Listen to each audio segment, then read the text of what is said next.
High, আমি জেম্পি। আজকে আমার দিনটা শুরু হয়েছে ভীষণ এক্সাইটমেন্ট নিয়ে, কারণ আজকে আমরা যাচ্ছি আমার বড় চায়ের বাবার বাড়িতে দাওয়াত খেতে।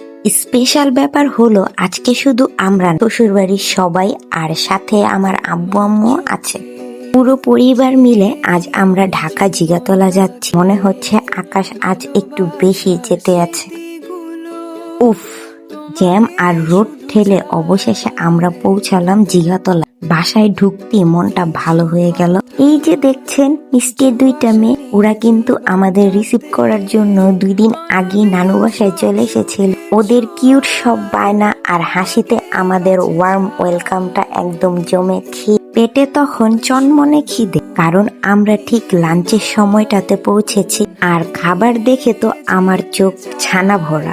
এত আইটেম কি ছিল না মেনুতে! পোলাও, পনির টিক্কা, বিফ কোফতা, চিকেন কোফতা, মচমচে রুই মাছ ফ্রাই, সাথে কালারফুল সিজলিং ভেজিটেবল। আর মাংসের কথা তো বললে বাহুল্য, চিকেন রোস্ট, সাথে ছিল বিফ আর মাটন রেজাল। আমি তো আর দেরি না করে পুরো প্লেটটা রাজকীয় ভাবে সাজিয়ে বসে পড়লাম।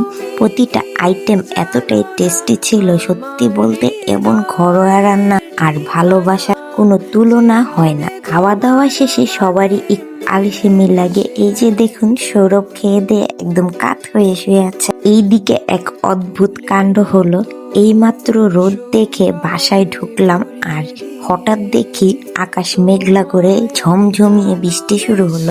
গরমের পর এই বৃষ্টির ছোঁয়াটা সত্যি অন্যরকম প্রশান্তি দিচ্ছিল। জানালার পাশে দাঁড়িয়ে বৃষ্টি দেখা বেশ এনজয় করছিলাম আমরা। এরপর আসলো মিষ্টি দই। বৃষ্টির আমেজে ঠান্ডা ঠান্ডা মিষ্টি দই খেতে কিন্তু দারুণ লেগেছে। বৃষ্টি একটু কমতেই আমি আর সৌরভ নিচে নামলাম একটু হাঁটাহাঁটি করতে।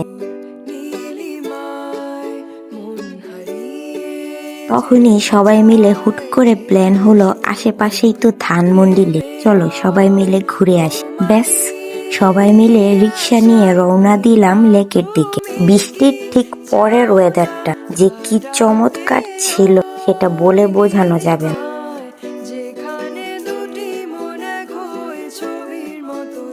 স্নিগ্ধ বাতাস আর বিকেলের নরম আলোয় হাঁটতে হাঁটতে আমরা যেন ক্লান্তি সব ভুলে গেলাম।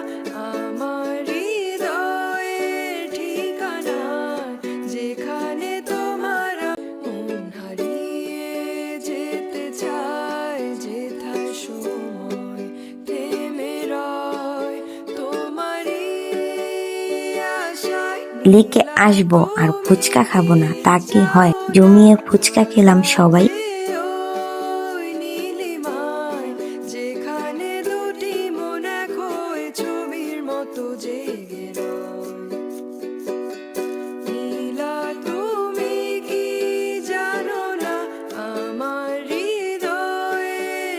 এই যে দেখুন বাচ্চাগুলো, ওরা শখ করে ওদের উচ্চতা আর ওজন মাপছে। ওদের এই কাণ্ড দেখে আমরা বেশ হাসাহাসি করলাম। এরপর খেলাম ঝাল ঝাল চানাচুর মাখা। উফ, সেই লেভেলের মজা ছিল।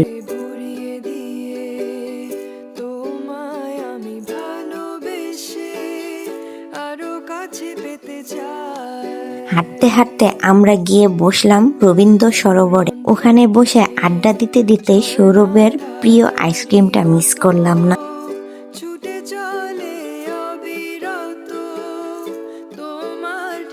এরপর আবার ভাবিদের বাসায় ফিরে আসা। আমরা ভেবেছিলাম এবার হয়তো বিদায় নিব।